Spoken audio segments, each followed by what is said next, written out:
Hello everyone, welcome back to my channel. ਤਾਂ ਜਿਵੇਂ ਕਿ ਤੁਹਾਨੂੰ ਪਤਾ ਹੈ, ਇਸ ਚੈਨਲ ਤੇ ਆਪਾਂ ਇੱਕ ਨਵੀਂ ਸੀਰੀਜ਼ ਸਟਾਰਟ ਕੀਤੀ ਹੈ ਜਿਸ ਵਿੱਚ ਆਪਾਂ ਸਾਰੇ ਦੇ ਸਾਰੇ ਸਬਜੈਕਟ ਦੇ ਬੇਸਿਕਸ ਕਵਰ ਕਰਾਂਗੇ A to Z ਤੱਕ। ਠੀਕ ਹੈ, ਇਹ ਤੁਸੀਂ ਚੀਜ਼ ਯਾਦ ਰੱਖਣੀ ਹੈ।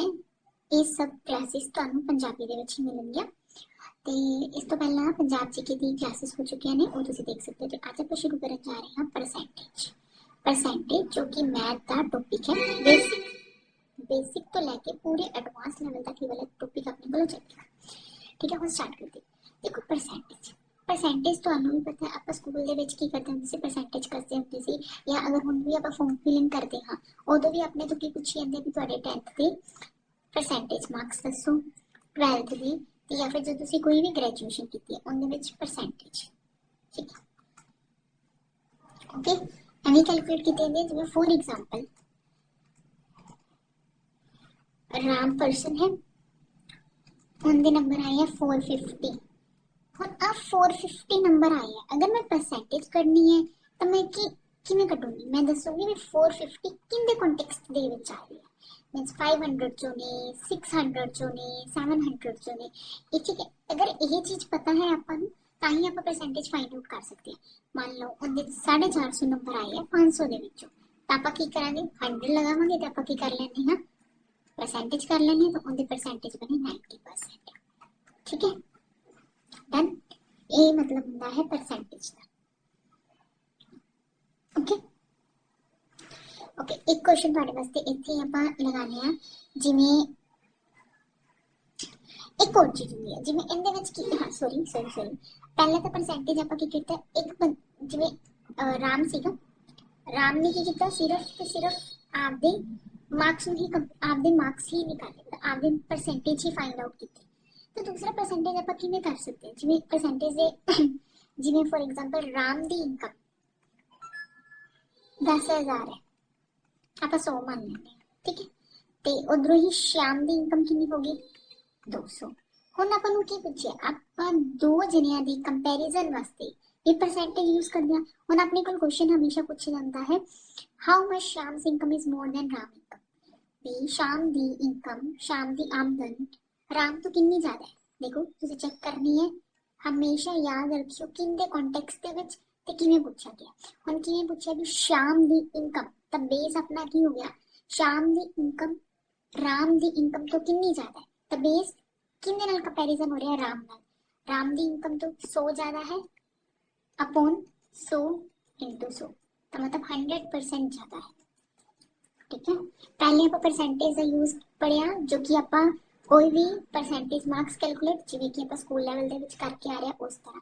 हुण आप इनकम का कंपैरिजन कर रहे हैं, आप उदों कैलकुलेट कर रहे हैं भी शाम की इनकम कितनी ज्यादा है राम तो। तो इस तरह आप परसेंटेज में की करते हैं, कैलकुलेट करते हैं। ओके, एक और चीज,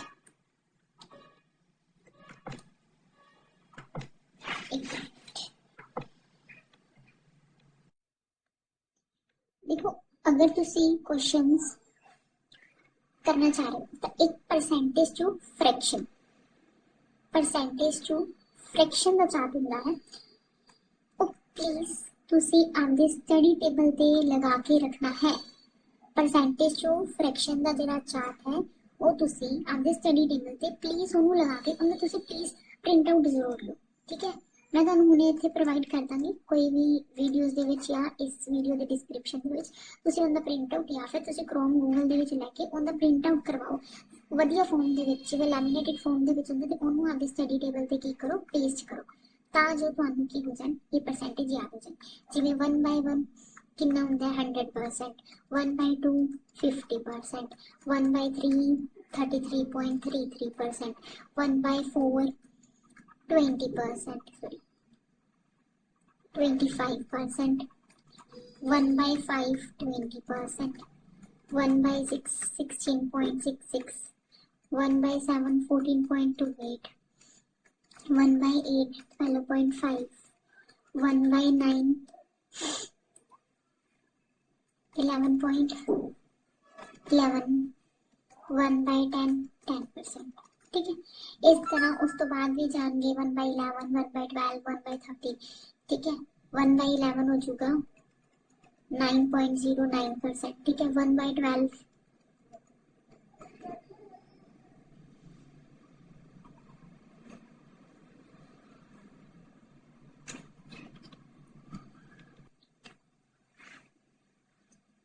1/12 इज 8.33।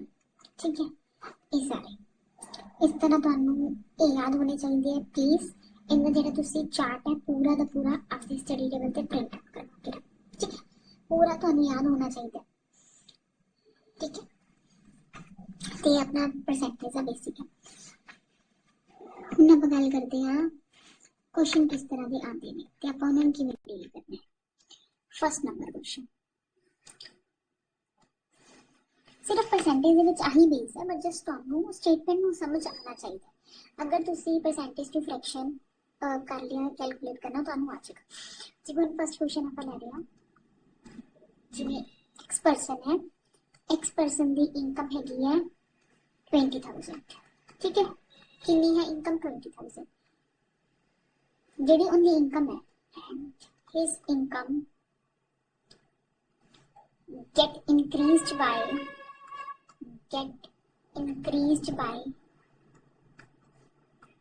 25%। ठीक है, फाइंड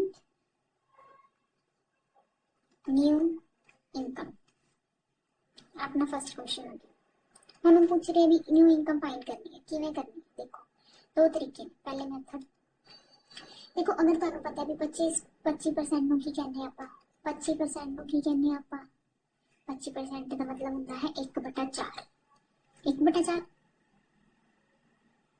मतलब पहले उनकी इनकम 4 सी ते हुण कितना इंक्रीमेंट आ गया 1 दा, ते वध के कितनी होगी 5। ठीक है, ये तुसी चीज का ध्यान रखना है। 25% का मतलब ਹੁੰਦਾ है 1/4।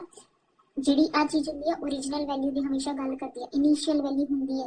ਇਨੀਸ਼ੀਅਲ ਵੈਲਿਊ ਦੇ ਵਿੱਚ ਕਿੰਨਾ ਇੰਕਰੀਮੈਂਟ ਕੀਤਾ ਗਿਆ 1 ਦਾ, ਤੇ 1 ਇੰਕਰੀਮੈਂਟ ਕਰਕੇ ਕਿੰਨਾ ਹੋ ਜਾਊਗਾ 5। ਜੇ ਆਪਾਂ ਨੂੰ ਇਹ ਕਹਿ ਦਿੰਦੇ ਵੀ ਉਹਦੀ ਇਨਕਮ ਡਿਕਰੀਜ਼ ਕਰ ਗਈ ਤਾਂ ਆਪਾਂ ਇੱਥੇ ਨੂੰ 3 ਨਾਲ ਕੰਪੇਅਰ ਕਰਦੇ।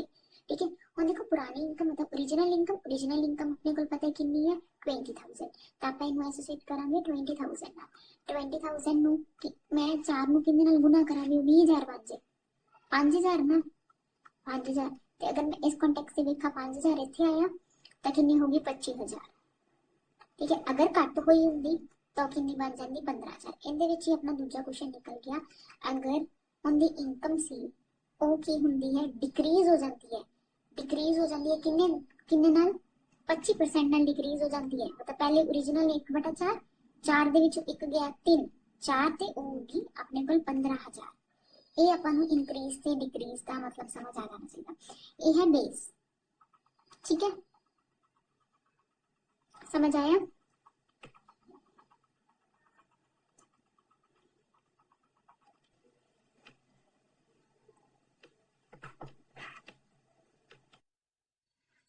सेकेंड अपन गल करते हैं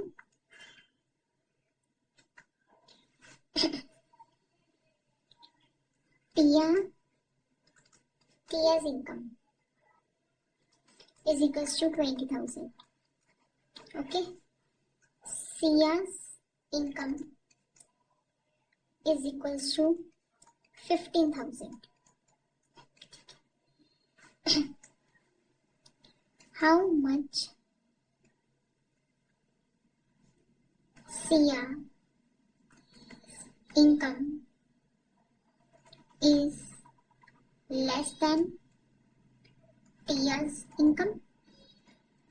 और सेकेंड क्वेश्चन तो फाइंड आउट करना है same, how much Tia's income is more than Sia's income. Okay, हम तुसी समझो बात। देखो सबसे पहले अपने को की है टिया दी इनकम कितनी हैगी है 20,000। ओके, सिया दी इनकम कितनी हैगी है, सिया दी इनकम हैगी है 15,000। सिया दी इनकम कितनी है 15,000, टिया दी इनकम कितनी है 20,000। समझो हाउ मच कितनी सिया दी इनकम किंदे बारे पूछा सिया दी इनकम दा कंपैरिजन 5,000 इज लेस देन किंदे तो घट है टिया तो ਕਿੰਦੇ ਨਾਲ ਕੰਪੈਰੀਜ਼ਨ ਕਰ ਰਹੇ ਹਾਂ, ਟੀਆ ਨਾਲ। ਜਿਸ ਨਾਲ ਕੰਪੈਰੀਜ਼ਨ ਕਰ ਰਹੇ ਹਾਂ ਉਸ ਨੂੰ ਇੱਧਰ ਨੀਚੇ ਰੱਖਾਂਗੇ। ਕਿੰਦੇ ਕੰਟੈਕਸਟ ਦੇ ਵਿੱਚ ਗੱਲ ਹੋ ਰਹੀ ਹੈ ਇਹ ਤੁਹਾਨੂੰ ਪਤਾ ਹੋਣਾ ਚਾਹੀਦਾ ਹੈ, ਉਹ ਨੀਚੇ ਆਏਗਾ।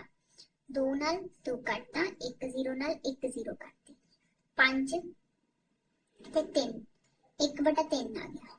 ठीक है, 1/3 आ गया तो कितना होया, 1/3 किंदे बराबर हुंदा है 33.3%।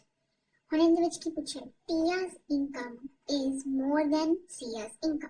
ਹੁਣ ਟੀਆ ਦੀ ਇਨਕਮ 5000, ਡਿਫਰੈਂਸ ਦੋਨਾਂ ਦਾ ਹੀ 5000 ਹੈ।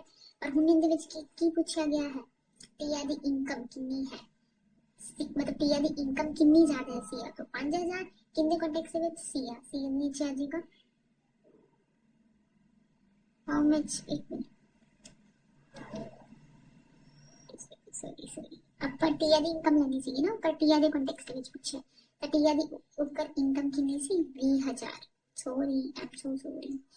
5 ਤੇ 4 ਕਿੰਨਾ परसेंटेज आ जाएगा 25%। सेम इधर आऊंगा 15000 इंटू 100 कितना आ गया 33.33%। ओके क्लियर, ये सीखा in the first part.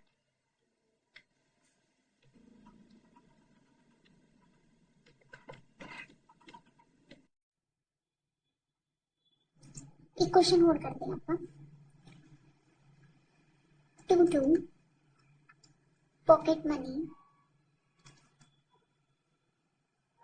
is ₹400.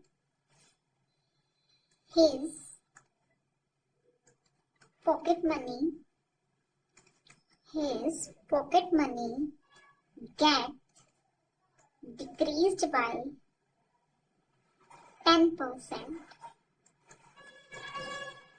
First method is ratio method। Question की कह रहा है, क्वेश्चन अपन दस रहा है भी टूट नाम का पर्सन है, उनकी जो भी पॉकेट मनी से 400 रुपए मिलती सी तो उन्होंने कॉलेज में चला गया, मान लो कॉलेज में चला गया तो उनकी उन्हें कोई शरारत करती तो उनकी पॉकेट मनी की होगी डिक्रीज होगी 10%।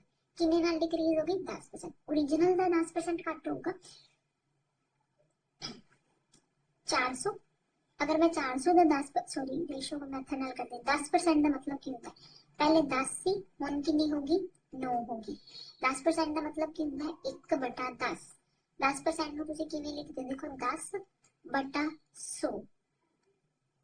ठीक है, उन की आएगा एक तो हम आप लिखे देना 1/10। हुन की होगी डिक्रीज होगी, मतलब ओरिजिनल वैल्यू कितनी सी 10, हुन कितनी है 9। 10 की वैल्यू कितने नाल आ गई 400 नाल। ओके ਤੇ 9 ਦੀ ਵੈਲਿਊ ਆਪਾਂ ਕਿਵੇਂ ਐਸੋਸੀਏਟ ਕਰਾਂਗੇ, ਨੂੰ ਕਿੰਨੇ ਨਾਲ ਗੁਣਾ ਕਰਾਂ ਵੀ 400 ਆ ਗਏ 40 ਨਾਲ, ਤੇ ਉਵੇਂ ਆਪਾਂ 9 ਨੂੰ ਕਿੰਨੇ ਨਾਲ ਗੁਣਾ ਕਰੀਏ ਵੀ ਆਪਣੀ ਜੇ ਵੀ ਡਿਕਰੀਜ਼ ਅਮਾਉਂਟ ਉਹ ਨਿਕਲ ਕੇ ਆ ਜਾਏ ਤਾਂ 360। ਪਹਿਲਾ ਤਰੀਕਾ। ਦੂਜੇ ਤਰੀਕੇ ਨਾਲ ਤੁਸੀਂ ਕਿਵੇਂ ਕਰ ਸਕਦੇ, ਜਿਵੇਂ ਦੇਖੋ ओरिजिनल ਵੈਲਿਊ ਕਿੰਨੀ ਹੈ 400 ਹੈ। 400 ਤੋਂ ਆਪਾਂ ਕੀ ਕਰਨਾ ਹੈ ਹੁਣ 400 ਦਾ ਆਪਾਂ 10% ਕੱਟ ਕਰਨਾ ਹੈ। 400 ਦਾ 10% ਕਿੰਨਾ ਹੋਏਗਾ 400 into 10/100। ਇਹ ਐਵੇਂ ਕਿੰਨਾ ਆ ਗਿਆ 40। और 400 ਦੇ ਵਿੱਚੋਂ ਮੈਂ 40 ਮਾਈਨਸ ਕਰ ਲਗਾ ਆ ਜਾਏਗਾ 360। ठीक है, बाकी अपन नेक्स्ट क्लास में कराएंगे। I hope you like this video. Thank you so much.